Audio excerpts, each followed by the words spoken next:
You've decided to quit guitar, or at least you're thinking about it. Fair enough, it's easier to quit than to learn any new skill. And let's face it, it's human nature to take the easy way. But since you're willing to hear me out, I'm going to make you a promise. And I don't make promises lightly. I promise you, if you watch this video to the end, it will not be a waste of your time, even if you decide to quit. First, I'm going to talk about the main reasons students have given as a reason for quitting guitar. Then, I'm going to tell you why I believe all these reasons are really a cover story for a much bigger issue. I know it might be a bit controversial, but I just ask you to hear me out. I'll finish with a practical method that's proven to overcome it, and it's something you can use in a much broader sense than learning guitar. Some of the main reasons to quit playing guitar are it's frustrating, especially in the beginning. There's a couple of main hurdles. The first one is just getting a chord to sound right. And the second one is getting from one chord to the other. And combined with that is sometimes it seems like what you're doing will never actually turn into music that sounds good. It's painful. When you practice, you get a sore back.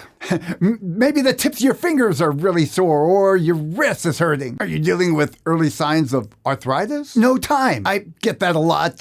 I don't have time to practice. When I dig a little deeper, there seems to be an underlying issue. Busy, it's hard to find time to practice. You miss days of practice, you feel guilty. Tired of feeling guilty, just quit. Don't know what to practice. This is another one I get a lot, along with I'm not making progress. And finally, there's this big, somewhat nebulous one that's I'll call lack of interest, feeling bored, or lost interest. Now, even though there's a bajillion different reasons for wanting to quit guitar, underneath it all, they're really all coming from the same place. Now, remember, when someone gets the idea to play guitar, it's not just a whim. It's usually a passion, or it's a deep desire. They see themselves playing guitar, and that's the kind of person they want to be. Underneath all the reasons I mentioned is doubt. Doubt that I'll succeed. In spite of all the effort, I may never actually play anything that sounds like good music. I'll feel foolish. Maybe I'm not talented enough, or I just don't have what it takes. Now, you might be thinking, that's not me. I'm just too busy, or too old, or my fingers are too big, or they're too small, or I just lack motivation, and so on. I'm going to ask you to just try this little experiment with me. It's a thought experiment. Imagine that somehow or another you got 100% absolute ironclad guarantee that if you worked on this for this period of time, you would succeed. It's a done deal. There's no doubt. Would you want to quit? It's a done deal now. If you do this for whatever, a year, 2 years, you're going to play the guitar the way you see yourself in your mind playing, with all the benefits and the fun and the be able to create your own songs or play with other people, whatever it is for you. Most people, if they're honest, they'd say, no, I'm not going to quit. Now, the issues wouldn't go away, but you would just work them out as you go. Unfortunately, there isn't any guarantee. And we all have to live with that possibility that we'll fail, that we might not be enough. Now, ironically, that actually causes us to do things that will make that fear come true. For example, everyone knows that to be good at anything, you have to practice consistently and take things a step at a time. Yet we practice sporadically, and then we try songs or techniques that are way above the level that we're at and all over the place. Ultimately, when someone quits, they're just tired of dealing with this tension. And they won't go back to life as normal and just forget about thinking about it. Unfortunately, going back to life as normal means giving up on one of our dreams and taking another knock to our self-esteem. Now, the solution is not to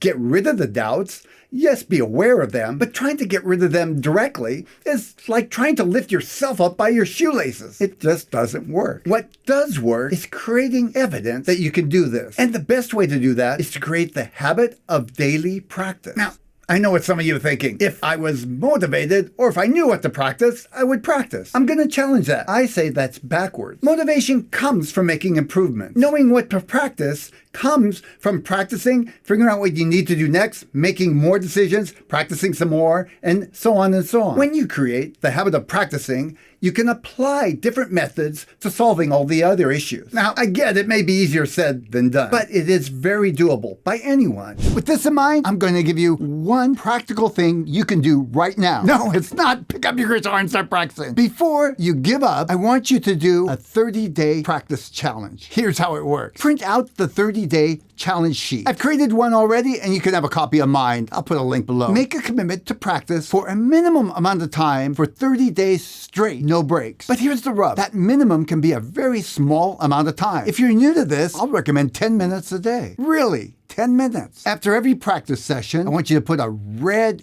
X through the number for that day. That means for the first day, for 1, you put a red X through 1. The second day you practice, a red X through 2. It's not about the date. It's actually the number of days that you've practiced. At the end of 30 days, I want you to take a picture of the completed chart with your phone and send it to somebody. You can send it to me. I'll put my email address below, or if you have somebody else that you've agreed to kind of be your accountability partner, send it to them. By the way, if you send it to me, I will respond to every email. Now, here's some tips that will help you. What's most important here is developing the habit of practicing, not how long you practice or how much progress you make. I've seen many students fail by trying to do too much too soon. Focus on creating this practice habit, and then you can expand on it. Make it easy to practice. One way to do that is to have a space with everything set up, ready to go. Doesn't have to be an entire room, though it's great if you have that. Even a little corner in one room. The idea is to minimize the barriers to practicing. So look for ways to make it just easy to go in and do your practicing without having to use a lot of mental energy or time to set things up. Narrow down what you practice to something that you can reasonably be successful at. One example of that is when you're first starting out, start with just a few chords. Work at getting them to sound good. And I'll give you some links, by the way, on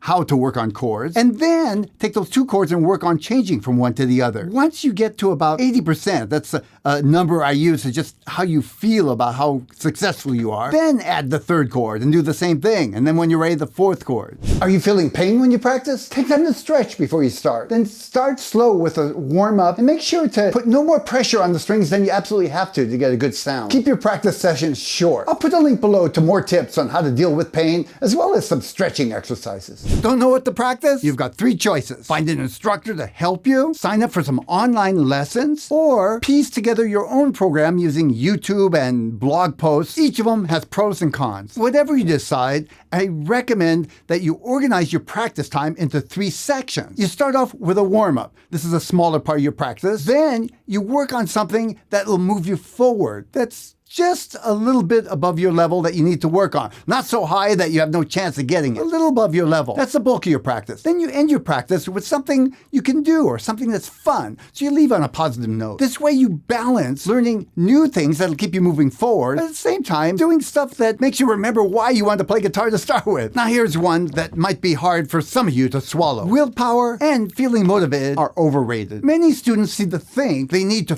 feel motivated to practice, or the other option is they need to use willpower to make themselves to practice. It's much more effective to use the power of habit to work for you instead of against you. Leave the willpower thing as kind of a backup and consider it something that's in scarce commodity. And feeling motivated is just a bonus. You can't depend on it.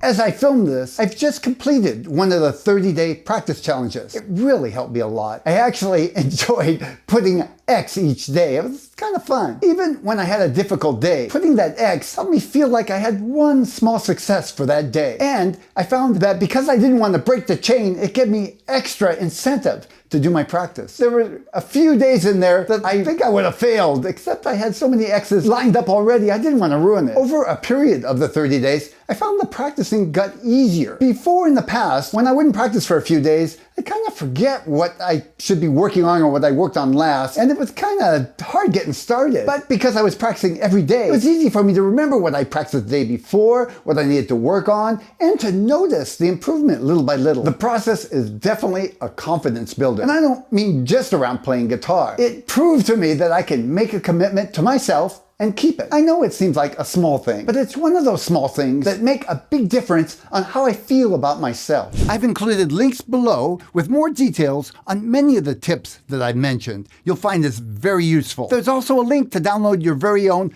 30-day practice challenge chart. I got it right. However, I am going to put a link up here to a video that's a must-watch if you haven't seen it yet. It'll take your practice to a whole new level of fun.